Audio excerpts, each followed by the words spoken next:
بسم اللہ الرحمن الرحیم۔ السلام علیکم میرے محترم بھائیوں اور بہنوں۔ فرمان مصطفیٰ صلی اللہ علیہ وآلہ وسلم ہے، فی کل ذات کبد رطبۃ اجر، ہر تر جگر میں اجر ہے، یعنی ہر جاندار کو آرام پہنچانے میں ثواب ہے۔ خون کا دریا، کچھ دوزخیوں کو خون کے دریا میں ڈال دیا جائے گا تو وہ تیرتے ہوئے کنارہ کی طرف آئیں گے تو ایک فرشتہ ایک پتھر کی چٹان ان کے منہ پر اس زور سے مارے گا کہ وہ پھر بیچ دریا میں پلٹ کر چلے جائیں گے۔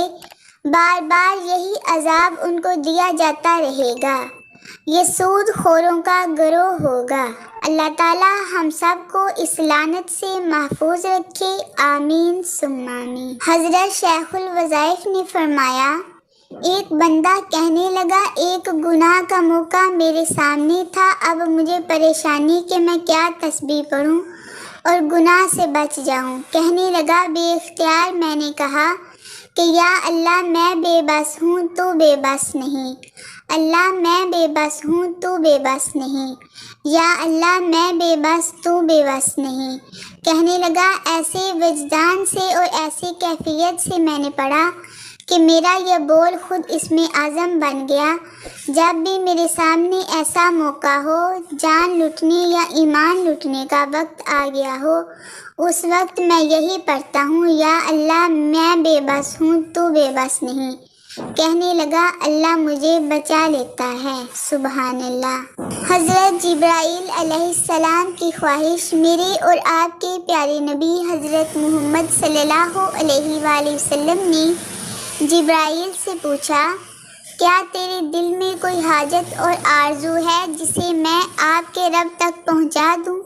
جبرائیل علیہ السلام نے عرض کیا کہ میرے دل میں فقط ایک آرزو ہے جو آپ میرے رب تک پہنچا دیجئے، وہ یہ کہ قیامت کے دن جب آپ کی گناہگار امت پل صراط سے گزرنے لگے اور گزرتے وقت اس کے قدم لڑکھڑانے لگیں تو باری تعالیٰ مجھے اس عمل کی اجازت دے دیں کہ میں آپ صلی اللہ علیہ وآلہ وسلم کی امت کے لیے پل صراط پر اپنے پر بچھا دوں تاکہ وہ سلامتی سے گزر سکے۔ حضور نبی رحمت صلی اللہ علیہ وآلہ وسلم نے فرمایا کہ میں تمہاری یہ خواہش تمہارے رب تک پہنچا دوں گا اور وہ اسے ضرور پورا فرمائے گا، سبحان اللہ۔ اللہ کا ذکر، مولانا رومی رحمۃ اللہ علیہ فرماتے ہیں، ایک صوفی اللہ کے ذکر میں شب بیداری کر رہا تھا۔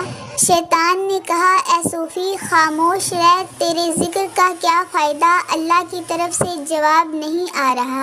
صوفی دل برداشتہ ہو کر سو گیا۔ خواب میں حضرت خضر علیہ السلام سے ملاقات ہوئی۔ آپ علیہ السلام نے فرمایا، اللہ کے ذکر سے کیوں غافل ہو گئی ہو؟ صوفی کہنے لگا، اللہ کی طرف سے جواب نہیں آ رہا، اس لیے ذکر چھوڑ دیا۔ حضرت خضر علیہ السلام نے فرمایا، اللہ کہتا ہے، اے بندے، تیرا اللہ کہنا ہی میرا جواب ہے۔ جب تک تیرا پہلی بار اللہ کہنا قبول نہیں ہوتا، اس وقت تک میں دوسری بار کہنے کی توفیق نہیں دیتا۔ یعنی اللہ کا ذکر کرنا ہی قبولیت کی نشانی ہے۔ آخر پر آپ بہن بھائیوں سے گزارش ہے کہ اگر آپ نے میرے چینل کو سبسکرائب نہیں کیا تو برائے مہربانی سبسکرائب کر دیں اور ویڈیو کو لائک اور شیئر ضرور کریں۔